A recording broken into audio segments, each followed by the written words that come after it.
हमारे topics almost हो चुके थे माशाल्लाह, जहां तक मुझे याद पड़ रहा है कि जहां हमने टेंसेस कवर कर लिए हैं, मॉडल वर्ब्स कवर कर लिए, कंडीशनल सेंटेंसेस कवर कर लिए, then also we talked about parts of speech, then article. Now it's time to go with the topic जो कि फाइंड द एरर में मोस्ट इंपॉर्टेंट टॉपिक माना जाता है. That is subject verb agreement. Subject verb agreement, ये topic हम inter level पर भी पढ़ाते हैं, लेकिन उसकी कुछ कॉम्प्लिकेशंस को हम हल्का करके डिफाइन कर रहे होते हैं. ठीक है, तो ये एक टॉपिक हमारा है that we have to complete. 2 minute में थोड़ी सी मार्कर्स को सेट कर दूं.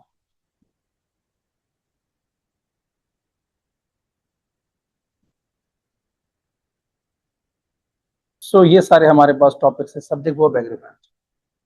इस टॉपिक के अंदर जो हमारे पास मेन चीज है वो है सब्जेक्ट के अकॉर्डिंग सब्जेक्ट को समझना, उसके अकॉर्डिंग आगे जो हम वर्ब यूज करेंगे उस वर्ब के साथ ये सब्जेक्ट लाजमी अग्री करे. यानी अगर सपोज सब्जेक्ट है शी, तो मुझे आगे उसके साथ प्रेजेंट सिंपल में राइट्स लिखना होगा. I can't say only right. अगर मैं राइट लिखूंगा तो जुमला गलत हो जाएगा. अगर ये वाली सिचुएशन है तो मेरा सब्जेक्ट और मेरा वर्ब आपस में अग्री नहीं कर रहे. They are not suppose to be a kind of have an agreement. ठीक है, तो मुझे ऐसा वर्ब यूज करना होगा जो मेरे सब्जेक्ट से अग्री करे. तो इसके लिए हमारे पास तकरीबन 10 से 11 या 12 रूल्स हैं that we have to complete और अंडरस्टैंड. इतने मुश्किल तो खैर नहीं है, लेकिन उसके बिकॉज नंबर्स ज्यादा हैं तो लगता होगा कि यार बहुत ही बड़ा टॉपिक है, लेकिन टॉपिक्स बहुत, ये चीजें बहुत आसान है, इतनी मुश्किल नहीं है. हम एक एक रूल करके पढ़ते हैं. सबसे पहला और सिंपल रूल जो कि मैंने यहां भी डिस्क्राइब भी किया था कि like if subject is singular, अगर आपका सब्जेक्ट सिंगुलर है, it must have a singular verb. उसके साथ जो वर्ब लगेगा वो सिंगुलर ही होगा. ठीक है, इसी को हम उलट कर देते हैं. यानी इसी के साथ एक वो रूल जो उसके साथ अटैच्ड है ऑटोमेटिकली कि अगर हमारा सब्जेक्ट कोई भी सब्जेक्ट है जो कि प्लूरल फॉर्म में लिखा हुआ है, तो जो हम आगे वर्ब लगाएंगे के लिए क्या कहा जाएगा, a plural verb will be used. हम ये नहीं कह सकते कि सब्जेक्ट अगर सिंगुलर हो तो आगे का वर्ब प्लूरल होना चाहिए. मिसाल समझ लेते हैं. अगर जुमला है शी और स्पेस देके लिखा जा रहा है राइट अ लेटर, और एक और सेंटेंस है they dash do the work. ठीक है, अब 2 जुमले हैं और दोनों प्रेजेंट सिंपल में डिफाइन कर रहे हैं. तो जब मैं सही वर्ड चूज करूंगा सब्जेक्ट वर्ब एग्रीमेंट के हिसाब से, तो because she is a singular, तो मैं यहां राइट की जो फर्स्ट फॉर्म है यानी सिंगुलर फॉर्म है दैट इज राइट्स, मैं उसको लिखूंगा. लेकिन जो मेरे पास सेकंड सेंटेंस है, सेकंड सेंटेंस में दे के साथ में डज यूज नहीं कर सकता, मुझे डू इस्तेमाल करना होगा जो कि उसकी प्लूरल फॉर्म है. अब इसको समझते हैं. यानी जो वर्ब है, इन वर्ब की 2 स्टेप्स या 2 कंडीशंस है. एक इनका सिंगुलर फॉर्म है और एक इनका प्लूरल फॉर्म है. ये 2 शक्लें पाई जाती हैं वर्ब्स की. अगर हम बात करें सिंगुलर फॉर्म जैसे गोज, और प्लूरल फॉर्म में कहा जाएगा सिर्फ गो. अगर यहां पर वर्ड है लाइक वॉचेस, तो यहां पर ये हो जाएगा वॉच. ठीक है, सो अकॉर्डिंग टू सब्जेक्ट आपका वर्ब उससे अग्री करना चाहिए. अकॉर्डिंग टू सब्जेक्ट हमारा वर्ब उससे अग्री करना चाहिए. तो ये पहला उसूल था. कि अगर सब्जेक्ट सिंगुलर होगा तो वर्ब भी सिंगुलर इस्तेमाल किया जाएगा, अगर सब्जेक्ट प्लूरल होगा तो वर्ब भी प्लूरल ही यूज किया जाएगा। इसमें कोई कंफ्यूजन नहीं होनी चाहिए, ये बहुत ही आसान हमारा टॉपिक है फर्स्ट रूल्स का। Moving on then is second rule, second step, second basic rule. If two subjects are connected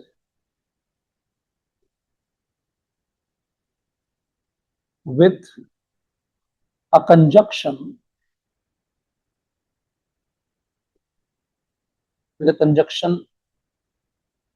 and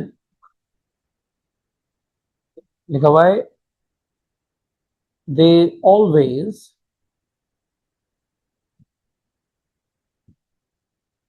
are treated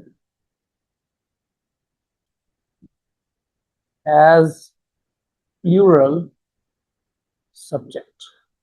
इसको आसान वर्ड्स में मैं कह देता हूं, अगर आपके दो सब्जेक्ट्स हैं जैसे शी एंड अली, अब बिकॉज हमारे पास सेंटेंस में दो सब्जेक्ट्स लिखे हुए हैं, अब इन दो सब्जेक्ट्स के बीच में अगर एंड इस्तेमाल हुआ है तो ये दोनों एक साथ मिलके प्लूरल सब्जेक्ट कहलाएंगे। और प्लूरल सब्जेक्ट हमेशा अपने साथ जो वर्ब कैरी करेगा वो वर्ब भी प्लूरल ही होगा, यानी उस वर्ब की जो फॉर्म हम यूज करेंगे it will be a plural form. मिसाल समझ लेते हैं। फॉर एग्जाम्पल सेंटेंस है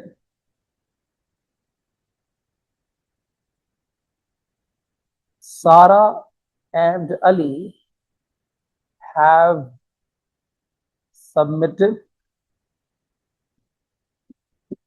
the assignment.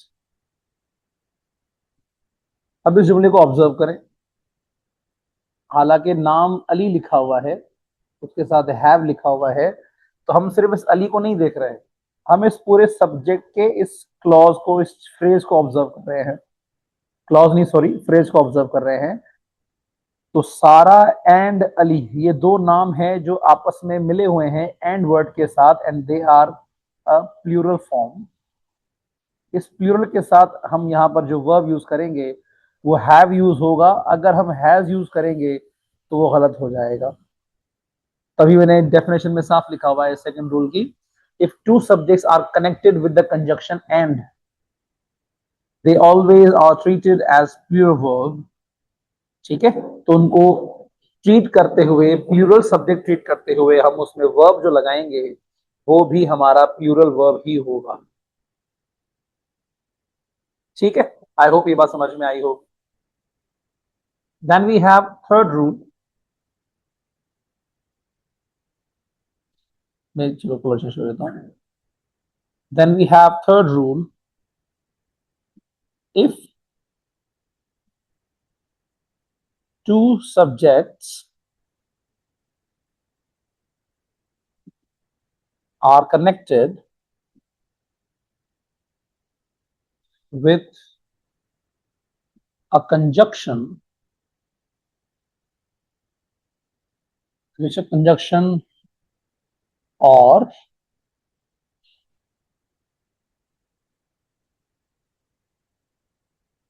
either or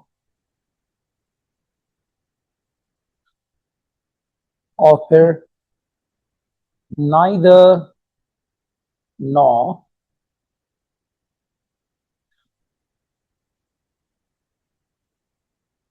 we have to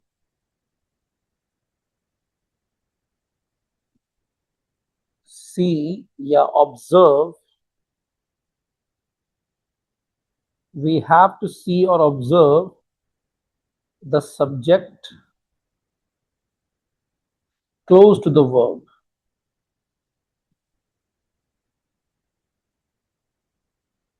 मैं इस डेफिनेशन को समझा देता हूं। अगर हमारे पास सेंटेंस ऐसा लिखा हुआ है जिसमें दो सब्जेक्ट्स हैं और इन दोनों सब्जेक्ट्स के बीच में वर्ड और इस्तेमाल हुआ है या फिर आइदर और, नाइदर नॉर इस्तेमाल हुआ है, तो हम कभी भी इन दोनों को मिलाकर कलेक्टिव फॉर्म में नहीं ऑब्जर्व करेंगे। बल्कि हम वर्ब के, ये वर्ब है, इस वर्ब के करीब जो सब्जेक्ट होगा उसके अकॉर्डिंग इसको जज कर लेंगे या फॉलो कर लेंगे। मैं इसको दोबारा अलग से लिख लेता हूं, कलर यूज करते बिकॉज कलर सेम हो गया डिफाइन करते हुए।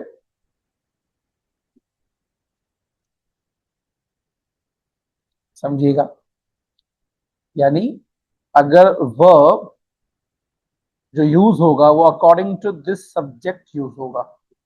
अब मिसाल समझ लेते हैं। फॉर एग्जाम्पल इफ आई से दे और ही डन द वर्क। अब यहां पर प्रेजेंट परफेक्ट में अगर ऑब्जर्व किया जाए तो हमारे पास दो हेल्पिंग वर्ब्स होते हैं। हम हैव भी यूज कर सकते हैं और हैज। तो यहां पर क्या यूज किया जाएगा? तो हमने देखना है हमारे वर्ब के करीब कौन सा सब्जेक्ट है। वर्ब के करीब का सब्जेक्ट इस वक्त जो है वो सिंगुलर है, ही इस्तेमाल हुआ है। तो फॉलो करते हुए हम यहां पर भी उसके अकॉर्डिंग हैज यूज कर लेंगे। अगर इसी को फ्लिप किया जाए, स्वैप किया जाए, शिफ्ट किया जाए तो कैसा दिखेगा? मैं वो दिखा देता हूं। फॉर एग्जाम्पल इफ आई से ही और they dash done the work. अगर मेरा ये स्टेटमेंट है तो अब यहां पर क्या फॉलो किया जाएगा? यहां पर भी वही रूल रहेगा कि जो वर्ब के करीब सब्जेक्ट होगा उसको ऑब्जर्व करना है। इस वक्त जो हमारा सब्जेक्ट है वो है प्लूरल फॉर्म में, तो जो वर्ब इस्तेमाल होगा हैव और हैज में से इस वक्त हम यूज करेंगे अकॉर्डिंग टू प्लूरल यानी हैव। तो यहां जवाब आ जाएगा दे हैव। आई होप ये बात आपको समझ में आई होगी। जो वर्ड आपके वर्ब के करीब होगा, जो सब्जेक्ट वर्ब के क्लोज होगा, उसके अकॉर्डिंग वर्ब फॉलो किया जाएगा। तो ये हमारा रूल नंबर थर्ड है कि जहां सब्जेक्ट वर्ब एग्रीमेंट में अगर दो सब्जेक्ट्स आपस में कनेक्टेड हैं कंजक्शन और यूज करते हुए, तो वर्ब का इस्तेमाल होगा अकॉर्डिंग टू द लास्ट और द क्लोजर सब्जेक्ट। ठीक है, आई होप ये बात आपको समझ में आई होगी। And then we have rule number 4। Rule number 4 इसमें इसी का एक एडिशन है। So number 4 says, number 4 rule says, okay, if we have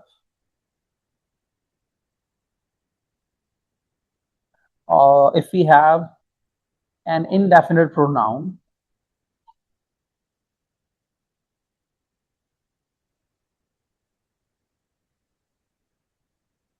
indefinite pronoun, it always carries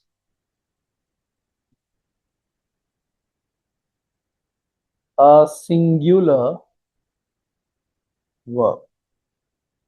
यानी जो इंडेफिनेट प्रोनाउन हमारे हैं वो हमेशा सिंगुलर वर्ब कैरी करते हैं। और ये इंडेफिनेट प्रोनाउन कौन से होते हैं? हमने पार्ट्स ऑफ स्पीच में नाउन की टाइप्स में पढ़ा था इंडेफिनेट प्रोनाउन। मैं उसकी लिस्ट लिख लेता हूं।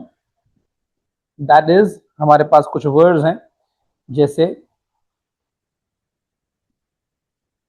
someone dash calling you। अब someone के बाद हम जो नाउन लगाएंगे, सॉरी जो वर्ब लगाएंगे वो, बिकॉज someone इज सिंगुलर तो यहां पर जो वर्ब इस्तेमाल होगा it has to be singular. तो वो क्या इस्तेमाल होगा? someone is calling you, अगर इज एम आर में से चूज करना है तो। और अगर हमें पास कंटिन्यूस में यूज करना है इसको, तो वॉज एंड वर्ब में से हम वॉज यूज करेंगे, वर यूज नहीं करेंगे। समवन इज कॉलिंग यू या someone was calling you, someone were calling you नहीं होगा। ठीक है, इसी तरह we have word like nobody, nobody dash word है आपके पास नो अबाउट इट। अब इसमें हमने वर्ब की दो कैटेगरी यूज करनी है, या तो इस वर्ब को यूज करना है एज सिंगुलर, या इसी वर्ब को यूज करना है एज प्लूरल। और ये मैं बता चुका हूं, जब हम सिंगुलर वर्ब को यूज करते हैं तो उसमें एस, ई एस या आई एस लगाते हैं, और अगर प्लूरल यूज करना है तो हम इस वर्ड को ओरिजिनल फॉर्म में कैरी करते हैं। यहां पर नोबडी के साथ जो वर्ब आएगा वो, because nobody is singular, nobody is not plural, तो हम जो वर्ब यूज करेंगे वो सिंगुलर फॉर्म में एस ई एस के साथ यूज करिए जाएगा। और नो के साथ क्या हम लगाते हैं स्पेलिंग्स में, सिर्फ एस आता है, तो जुमला होगा nobody knows about it. तो ये जुमला हमारा सही हो जाएगा। तो हमारे पास इनडेफिनेट वर्ड्स कौन कौन से हैं, वो हमारे पास जो वर्ड्स है indefinite, they are very simple and they say, वो वर्ड्स हैं हमारे समवन, somebody, समथिंग, इसी का सीक्वेंस एनीवन, एनीबडी, एनीथिंग, इसी का sequence everyone, everybody and everyone and sorry everything, इसी का sequence continuity, then we have each, then we have a word like every with other nouns। इनकी मिसालें बता देता हूं, लिखा हुआ है फॉर एग्जाम्पल वी से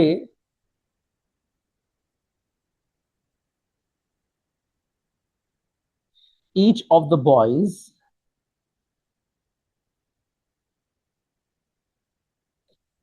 dash to paid।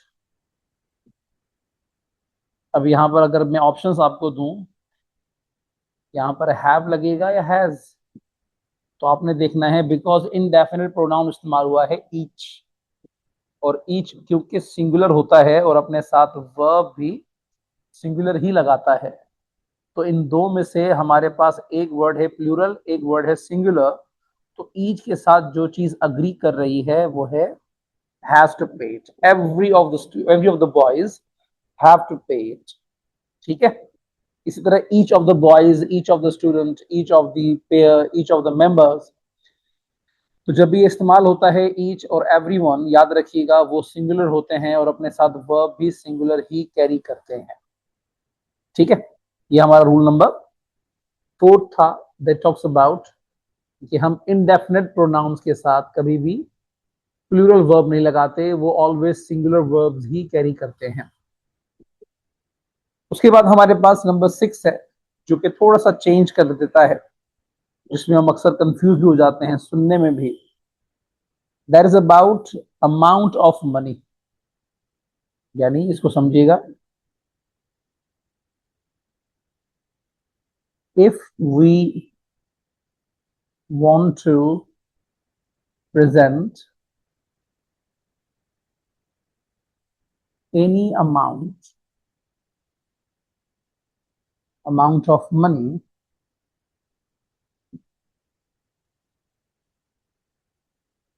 it always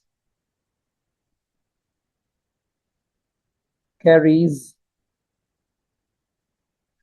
singular verb। अब ये वो जुमला है जहां पर आपकी उर्दू थोड़ी सी आपसे अपोज हो जाएगी। अक्सर हम जुमला कहते हैं कि भाई 10 मिनट हो चुके हैं, इंग्लिश में कहते हैं 10 minutes have been past. Amount of money, जब भी अमाउंट बताया जाएगा, पैसे बताए जाएंगे, तो पैसे चाहे कितने भी बड़ी तादाद क्यों ना हो, वो हमेशा सिंगुलर ही होती है। जैसे अगर जुमला बनाया जाए $10 is enough to pay। ठीक है, अगर जुमला ऐड किया जाए जैसे $50 या 50 rupees have been, sorry, has been spent. इस तरह जुमला है 20 euro is required to pay the bill. ठीक है, इसी तरह $5 यानी $5 was found on the floor या on the road. ठीक है, इन तमाम तर जुमलों में जो मैंने वर्ब लगाया है वो सिंगुलर ही है, इसमें कहीं भी आर यूज नहीं किया है, हैव यूज नहीं किया है, वर यूज नहीं किया है, because amount of money is always singular. ठीक है, आई होप ये बात आपको समझ में आई होगी. इसी के साथ हमारे पास नंबर 7 रूल है, जो कि अगेन एक नंबर है. That is if we have a number of time, minutes, hours. याद रखिएगा, they always carry singular verb. अब ये वो चीज है जहां बच्चा थोड़ा सा कंफ्यूज हो जाता है. जब हम जुमला कहते हैं कि अब 10 मिनट हो चुके हैं, इन इंग्लिश वी से 10 minutes has been passed. हम कहते हैं 10 साल बहुत है जेल में, या 10 years imprisonment, या 10 years is a big punishment. ठीक है, अच्छा हम डेज पर भी ले आ सकते हैं, like 5 days is required to complete it.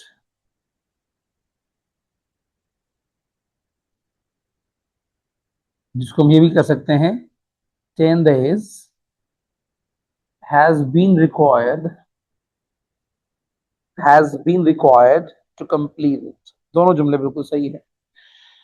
तो जब भी आपका टाइम हो, टाइम किसी भी शक्ल में, चाहे मिनट्स में, चाहे आवर्स में, चाहे डेज में, चाहे ईयर्स में, वो हमेशा सिंगुलर वर्ब ही अपने साथ कैरी करता है. ठीक है, आई होप ये बात समझ में आई होगी. देन एक और चीज जो आपको थोड़ा कंफ्यूज कर सकती है, दैट इज इसी का sequence. Again it's a number, but that's a number of a distance. यानी अगर मैं इसको प्रॉपर सही करके लिखूं, that is the distance. It always carries singular verb. वो हमेशा सिंगुलर वर्ब ही कैरी करता है. मिसाल समझ लेते हैं. इफ आई से 10 kilometers is a long way, is a long walk.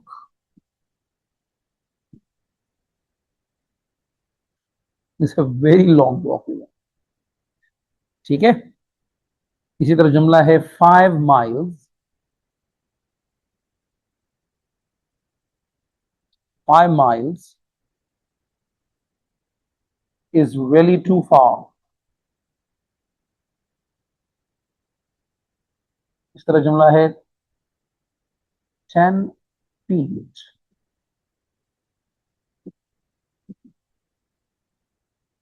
is the distance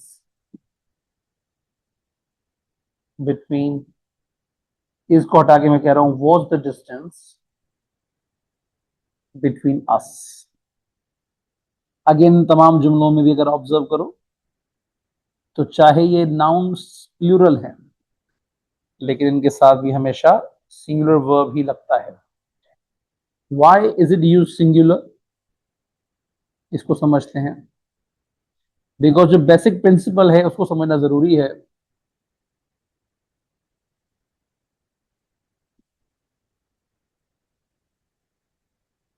When we express any number,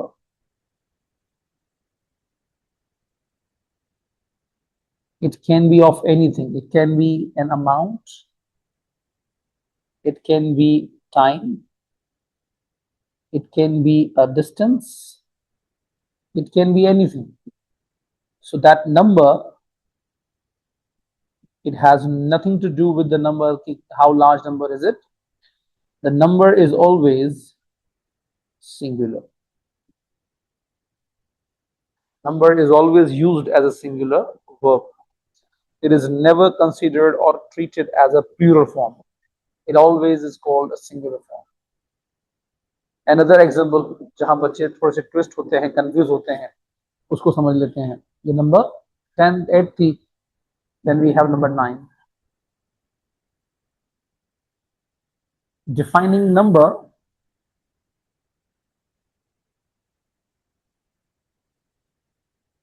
we have two ways to convey our thoughts or message.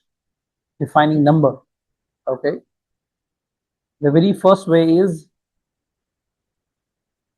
a number and then we have the number. Okay, now focus. If I make a statement, a number of parents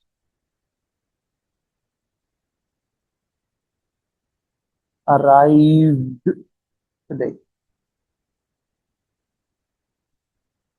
And if I say if I say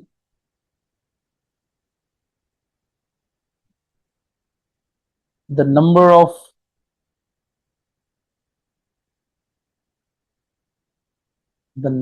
parents dash arrive today. They both are not the same structure, same sentences. याद रखिएगा जब भी a number कह के मुखातिब किया जाए तो वो हमेशा प्लूरल फॉर्म में ही कहा जाता है और उसमें जो वर्ब इस्तेमाल होगा वो भी प्लूरल फॉर्म में ही इस्तेमाल होगा. लेकिन जब भी जुमला द नंबर से स्टार्ट हो तो इट इज ऑलवेज सिंगुलर, क्योंकि यहां पर पेरेंट्स की बात नहीं हो रही, उस नंबर की बात हो रही है जो तादाद उन पेरेंट्स की थी. तो पेरेंट्स की बात ही नहीं हो रही, यहां उस नंबर की बात हो रही है. तो the number is always used as a singular. In that case जो अपने साथ वो वर्ब कैरी करेगा वो भी हमेशा सिंगुलर ही होगा. तो इस जुमले में अगर आपके पास दो हेल्पिंग वर्ब्स हैं, हैव और हैज, तो आपने देखना है जुमले की शुरुआत किससे हो रही है. अगर अ नंबर है तो इट इज प्लूरल, तो वर्ब प्लूरल इस्तेमाल होगा यानी कि हैव. लेकिन अगर द इस्तेमाल हुआ है और द नंबर तो हमेशा सिंगुलर होता है तो वर्ब के साथ क्या इस्तेमाल होगा, singular verb, that is has. I hope ये बात समझ में आई होगी. Number of parents and the number of parents. Number of parents में पेरेंट्स की बात हो रही है कि काफी पेरेंट्स आए थे तो उनके लिए हैव इस्तेमाल होगा. लेकिन द नंबर में पेरेंट्स की बात नहीं हो रही, यहां उस नंबर की बात हो रही है. जो नंबर आज आया था उसकी डिस्कशन हो रही है. ठीक है. इसी तरह का जुमला बनता है, फॉलो करते हुए सीखो. एक और मिसाल देते हैं दोनों की. इफ आई से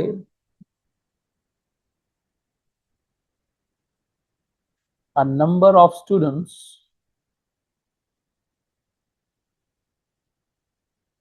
डैश.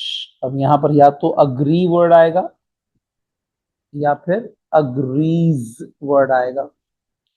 लेकिन इसी जुमले को अगर कहा जाए द नंबर,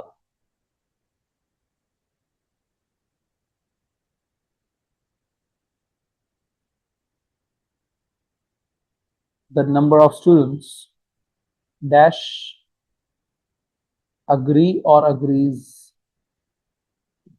तो आपने अगेन ऑब्जर्व क्या करना है, a number and the number.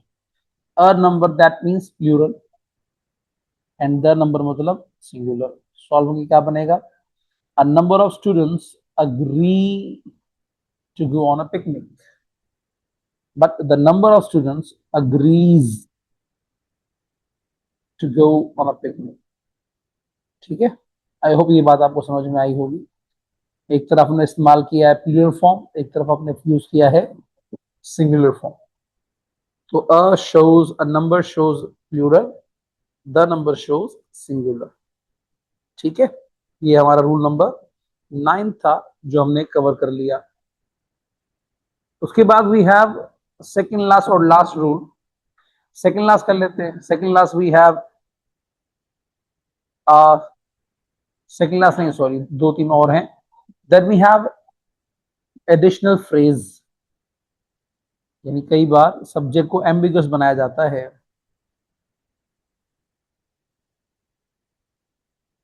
Number 9, हाँ 9 हो गया. Number 10, okay. So sometimes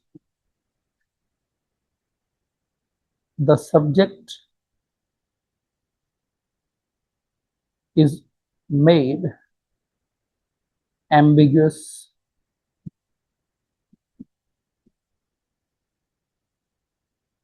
or doubtful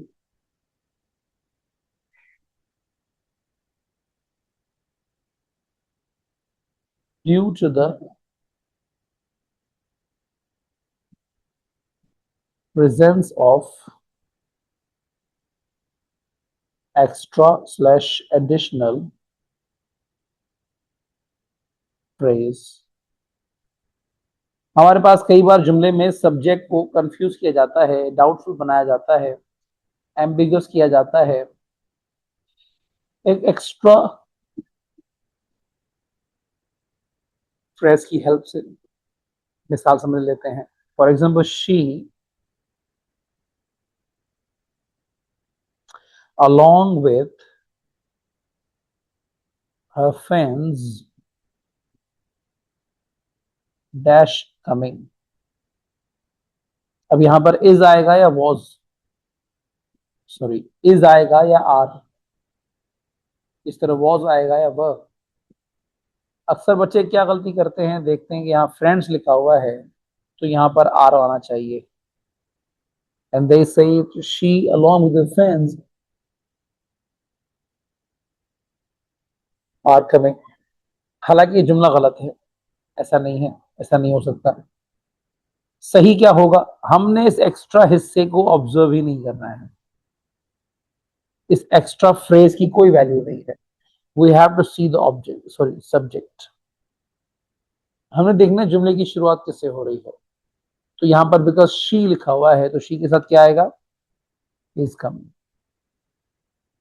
ठीक है, एक और मिसाल समझ लेते हैं. फॉर एग्जाम्पल, अली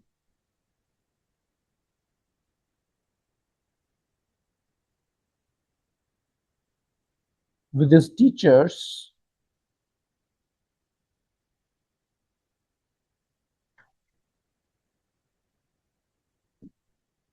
was या were doing the work. Ali, his friends or teachers was या were क्या आएगा, यहां पर was आएगा. was क्यों आया, बिकॉज अली की बात हो रही है, इन टीचर्स की बात नहीं हो रही. ठीक है, इसी तरह एक और तरीका है इसी जुमले को कहने का कि लाइक पुलिस, पुलिस को चिंता देता हूं.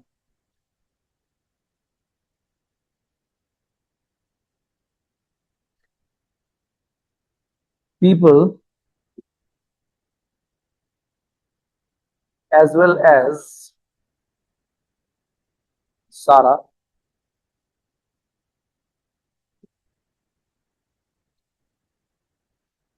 done the work.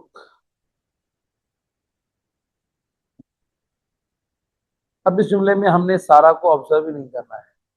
As well as सारा shows additional structure.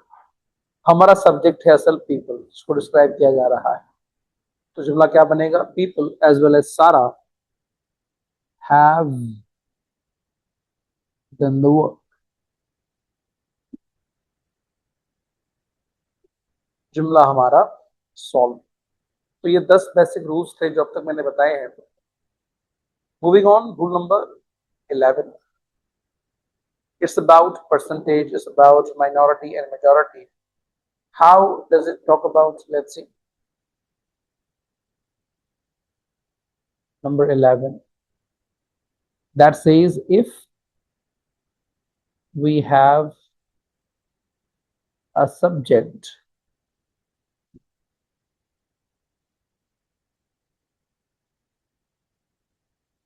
that shows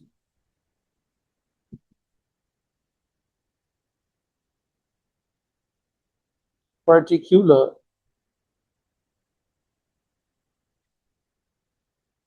part or section, that shows particular part or section of a group,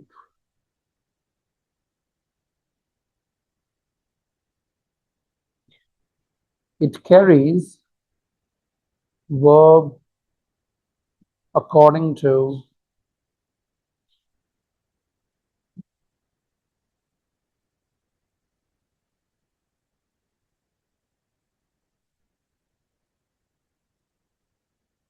carries the verb according to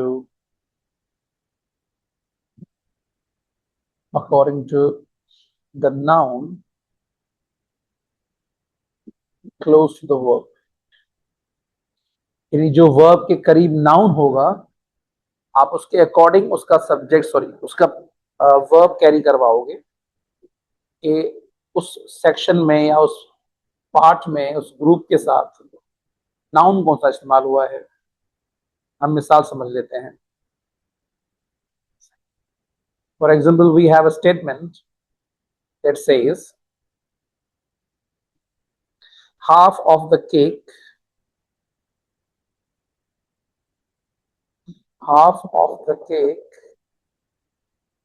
dash been distributed। तो ये half of the cake क्या है? अगर हम observe करें, एक section है, एक पार्ट है, लेकिन जो नाउन है वर्ब के करीब वो है cake. That is singular. Because of that singular subject हम जो वर्ब यूज करेंगे वो भी सिंगुलर ही यूज किया जाएगा।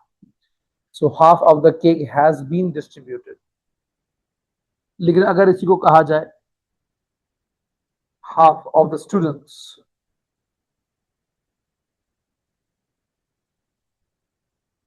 इसी को चेंज करके मैं लिखता हूं half of the students agree to pay or agrees to pay। क्या आप लिखोगे? it will be agrees। half of the students agree, sorry my mistake, not agrees, it will be agree। half of the students agree to pay, because जो हमारा noun है students that is plural। जो हमारा noun पहले था cake it was singular। ठीक है, तो अगर नाउन सिंगुलर होगा तो वर्ब उसके अकॉर्डिंग फॉलो किया जाएगा। अगर नाउन हमारा प्लूरल फॉर्म में है तो वर्ब उसके अकॉर्डिंग फॉलो किया जाएगा। ठीक है, एक आध और मिसाल देके लिख देता हूं। For example, we have another example. okay, majority of the part dash missing।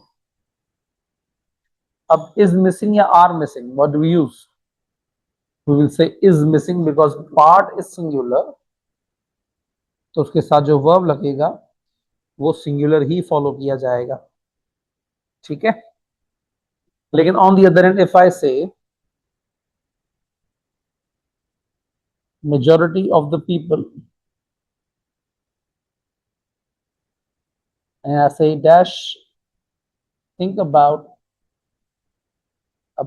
it, तो ये जुमला है डू आएगा डज आएगा? और उसके बाद नॉट भी लगाना है। तो do not think about it या does not think about it. So majority of the people do not think about it. हमने, बिकॉज नाउन हमारा प्लूरल है, तो जो वर्ब होगा वो भी प्लूरल ही यूज किया जाएगा। ठीक है, तो ये हमारा था सेकंड लास्ट रूल, जो कि इम्पोर्टेंट रूल था। Then we have last rule of subject verb agreement. Last rule number शायद 12 है। जहां बच्चों को थोड़ा सा मसला होता है उसको समझते हैं। Let's see. एक सेकंड,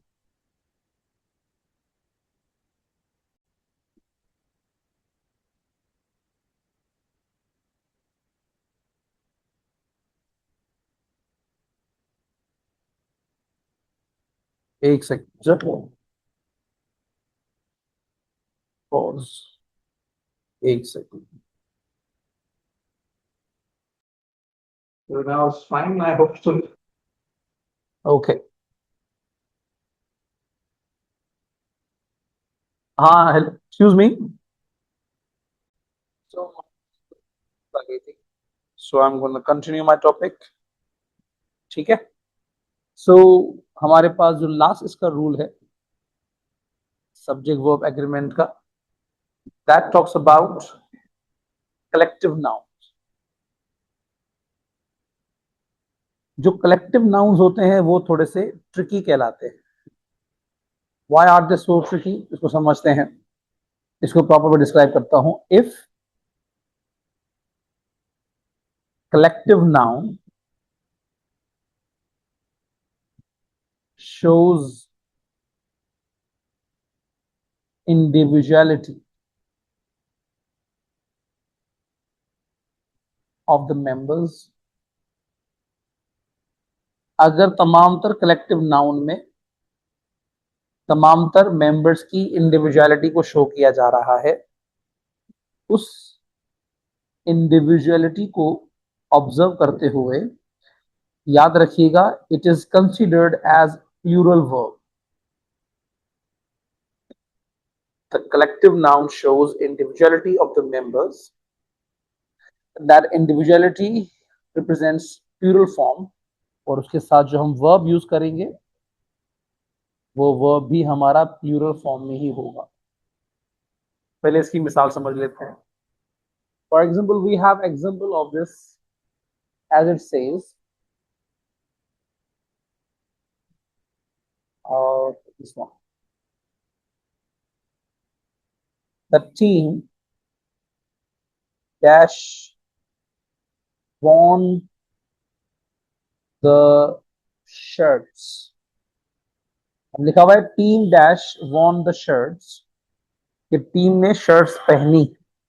अब ये जो शर्ट पहनने का काम है ये इंडिविजुअल है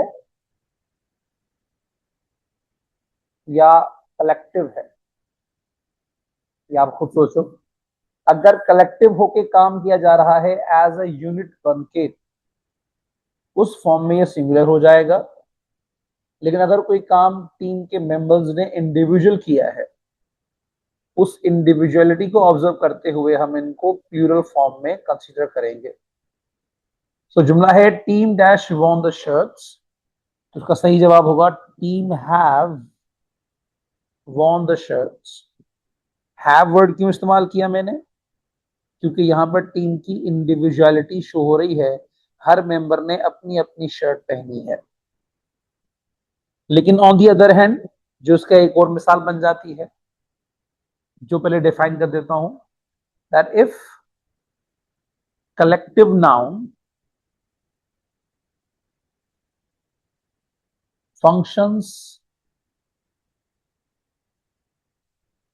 as a unit, अगर पूरा का पूरा कलेक्टिव नाउन मिलकर एक यूनिट बन के काम कर रहा है, in that form, in that category, it carries या it is considered as singular.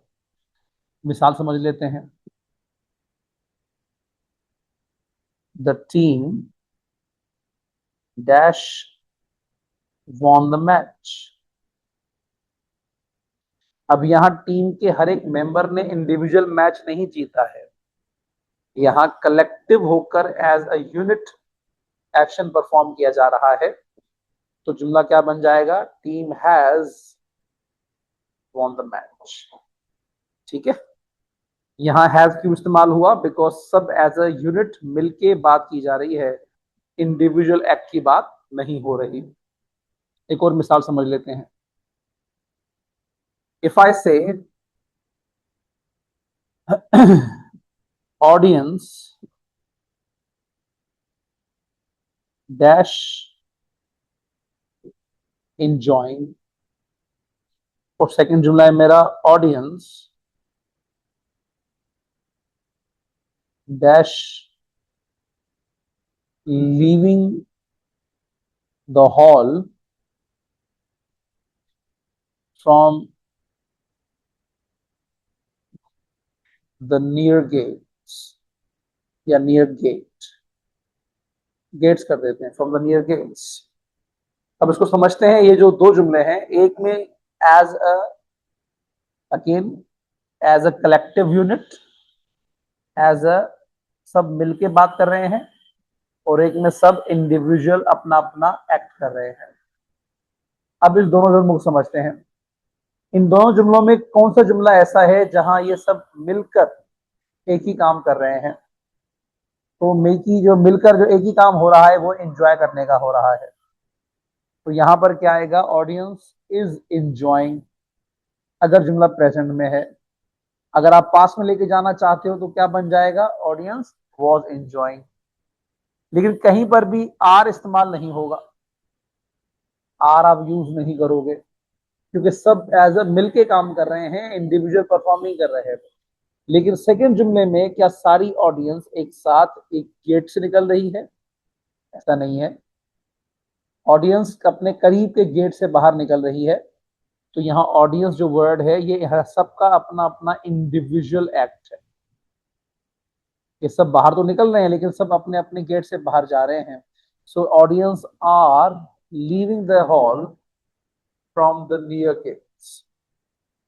तो ये कलेक्टिव नाउन ऑडियंस, जिसके अंदर सिंगुलर फॉर्म भी मौजूद है और जिसके अंदर प्लूरल फॉर्म भी मौजूद है। तो कई बार it functions as a singular form, singular subject, और कई बार it works as a plural form. ठीक है, एक और मिसाल देके समझा रहा हूं। उसका सॉरी, समझने का रीजन क्या है? बिकॉज ये थोड़ा सा टेक्निकली ट्रिकी होता है बच्चों के लिए समझने के लिए। इस तरह जुमला है, the staff dash in the meeting. ठीक है, सेकंड जुमला है, the staff dash some disagreement, जिसको मैं एस लगा दूंगा, डिसएग्रीमेंट्स। अब इन दोनों जुमलों में आपने देखना है किस में एज अ यूनिट बन के परफॉर्म किया जा रहा है, एज अ कलेक्टिव यूनिट, और किस में एज एन इंडिविजुअल अपनी अपनी शनाख्त को शो किया जा रहा है। अगर ऑब्जर्व किया जाए, जो फर्स्ट सेंटेंस है, स्टाफ इज इन मीटिंग, यहाँ ये सब अपने अपने एक साथ होने की बात कर रहे हैं। लेकिन जो सेकंड जुमला है, the staff dash some disagreement, अगर आप वर्ब यूज करना चाहते हो लाइक शो, अगर आप यूज करना चाहते हो वर्ड लाइक हैव, दोनों एक्सेप्टेबल हैं। फिलहाल मैं वर्ड हैव को यूज कर रहा हूं। तो जुमला मेरा कैसे बन सकता है? The staff